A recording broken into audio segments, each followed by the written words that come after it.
So it is Monday night, and I'm just having a pretty simple salad for dinner, and with it, I'm going to pair it with one of the weekday whites I've been talking about, the Domaine Weinbach Windelsass Riesling 2019. So $25, $26, I think, for a weekday white if you like Riesling, and it's got some minerality, and it's just, I love Alsatian Riesling. I want to call it a little bit more mild than, say, an Australian and some German, and it's probably a bizarre term, but we're going to go with it. So, it's a little too cold. I had it in my normal fridge, but I absolutely love that wine with certain foods, salad, and midweek. So I went from not wanting to do any video to now talking about 3 different wines. On the hunt, as always, for those $30 cabs, 30 and under. I ran into Jolatay, I suppose, from Walla Walla, so Washington, cab, Summit View Vineyard, 2018. It's not a whole heck of a lot on the back. Nothing specific. I didn't do much more research. It just very basic. So this is just from last night. I already had this last night, and unfortunately, it just falls short of a rebuy. Maybe today it expresses itself a little bit better. It wasn't bad. It just wasn't great. And for $30, I always use as my benchmark Obsidian, and this really isn't as good as Obsidian. Smells a little bit better today. Now, 2018 young cab, but there was not a lot of structure and tannin to this wine yesterday. So the wine was pleasant and good, and I paired it with a steak, but the steak almost overpowered the wine, which was bizarre for a Cabernet.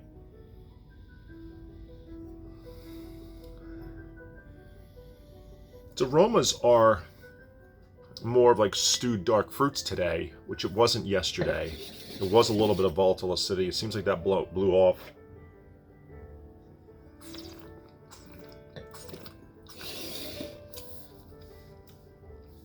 It tastes the same as it did yesterday. It's pleasant. A little more drying, but the tannin isn't really there. And I think this wine needs to be drank in the next 2 years. It's solid. It's a solid $30 cab. It's just not a great $30 cab. So I think it's a 3.5 out of 5 type of wine. The other wine, and I just Coravin a little bit of, is a wine I've been staring at for years. And then I finally bought it, and it's in the 30s. And then I realized the vintage on it is really old, which was surprising because I've been eyeballing this wine, thinking it's going to be big and unctuous because of who makes it, and I'll talk about that in a minute. But it kind of is, it reminds me a little bit of a gimmicky wine. So it's Michael David. He's the winemaker. It's called Inkblot, and it's Petit Verdot, so very rarely does Petit Verdot stand alone. This is also from Lodi. Lodi's typically Zinfandel country, pretty hot, so Petit Verdot can ripen out there. I'm just not sure what to expect of this now because it's also a 2014.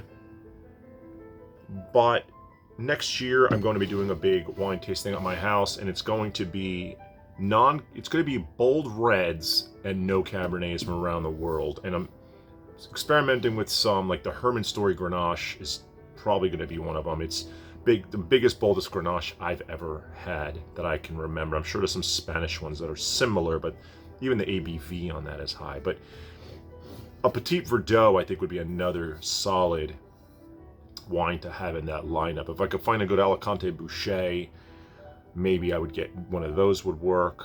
I'm thinking Sagrantino maybe. A lot of different grapes I'm thinking of. I just have to kind of put a list together. So Michael David used to make a wine called Petit Petit, which was Petit Syrah Petit Verdot, and it used to be amazing. It was like $19, and then it wasn't amazing. It got thin and smoky, and Haven't had it in a long time, ever since it kind of went. I tried 2 vintages in a row. I used to recommend it all the time. Sub $20 solid wine. Again, very goofy label with like a elephant on it and circusy looking. This is probably one of the more classy, but and it's still kind of hokey-ish, but not so bad. Anyway, I wanted to try it. I saw it. I kind of was hoping it was a younger vintage, because I'm suspecting this was the only one left, and it's a 2014. So I just wonder if they even, number one, if it's even made anymore. Number two, if there's a more current vintage, and if the store will even get it anymore. So, oh, that smells interesting. So doesn't smell bad. My first impression might have made it that way, but it's because this cab is so extraordinarily different on the nose. It smells like molasses. This smells like molasses. I can't get that smell out of my head. It absolutely has a molasses aroma to it. That's crazy. Very deep and dark color. The alcohol, it's probably pretty high, I'm guessing. Let's see if I can find it really fast. 14.5, so actually not as ridiculous. I don't know what the back of this label says, if it's anything sort of interesting.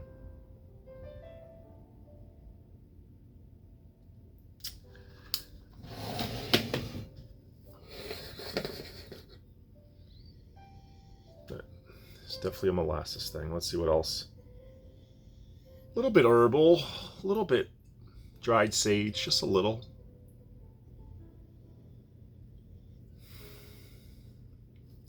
Definitely it's an overripe. It's like a prune aroma too. Prune molasses. Yeah, this is interesting.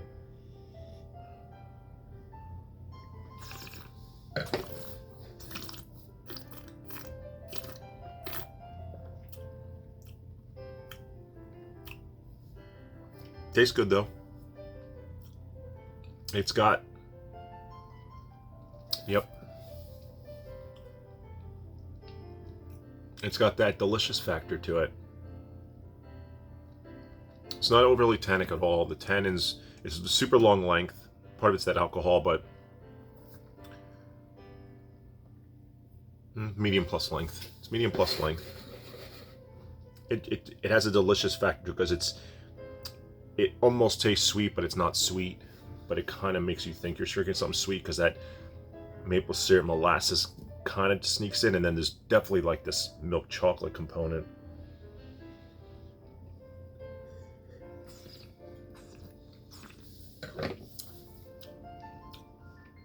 Yeah. It's there. And tannins are there too for 2014. This one's good. I don't know what took me so long to try it. I could see pleasing a crowd with this. This absolutely, if I can find it, especially for the price, will be in that wine tasting I do next year of bold wines from around the world that aren't Cabernet Sauvignon. Absolutely. This would fit the bill, I think, for some people looking for an alternative to Cabernet. Now, I don't think this is often found. Petit Verdot as a single varietal is not often found. Of the ones I've had, they've been pretty good, though. Carlisle's was awesome. I think it was Carlisle. Yeah, theirs was awesome. This is good. And I take it back. The length is long. The length is long on this. Wow, this is a surprise. I didn't know what to expect, but this is good.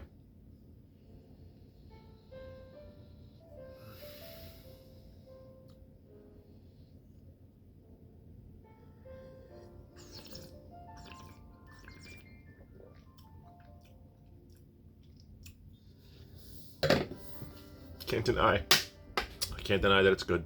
So it almost is trying to do something, but it's not getting there. Where Chapelet Signature Series is $60-ish.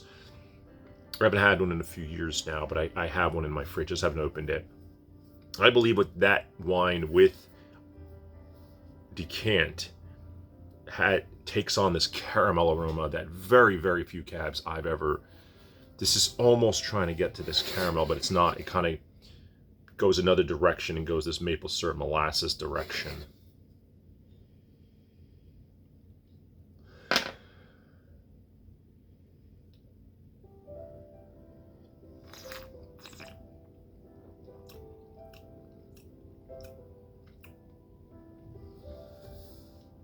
Dare I say it's a little flabby, which means the acid's a little lower than I would have liked to kind of give it more of a freshness to it, but I can't deny its deliciousness. I just can't. So, and now this smells so entirely different. This now I can almost smell the volatile acidity back.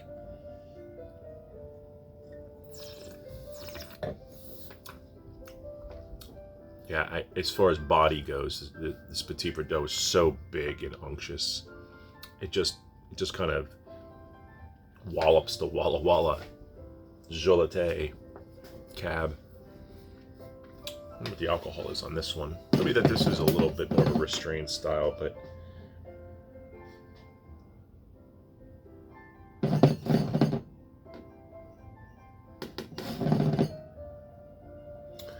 no. Both of them are 14.5, and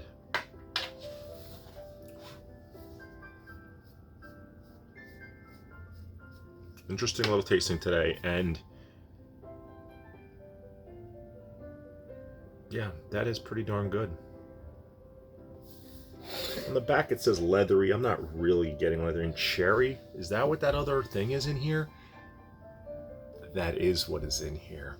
And this is because I've been drinking some spirits lately. And, you know, I was about to say it, and I wish I would have said it, because now it seems like I'm cheating. But there was another flavor on the palate. I said the prune on the nose, but it didn't taste like prune on the palate.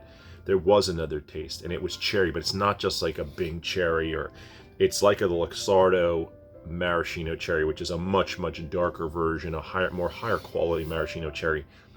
Extract that sweetness from there, and there's a little bit of that unctuousness of that dark cherry. Not black cherry, it's this Luxardo in syrup maraschino cherry that when you have one, and you think about it unsweetened, this is kind of, it smells like it, and then it's a little bit on that palate. This wine has a viscosity. It's viscous wine for sure. It feels very thick and big. It could overpower so many things, but can't deny delicious factor. Can't deny that it has some level of depth. It's a 2014. I would buy this again. I gotta double check the price. I think it was 35. So 35. This Joleté is supposed to be 35. I think I got it on sale for 30. Maybe they're just trying to get rid of them. Maybe that's why. It's not really fantastic for that price.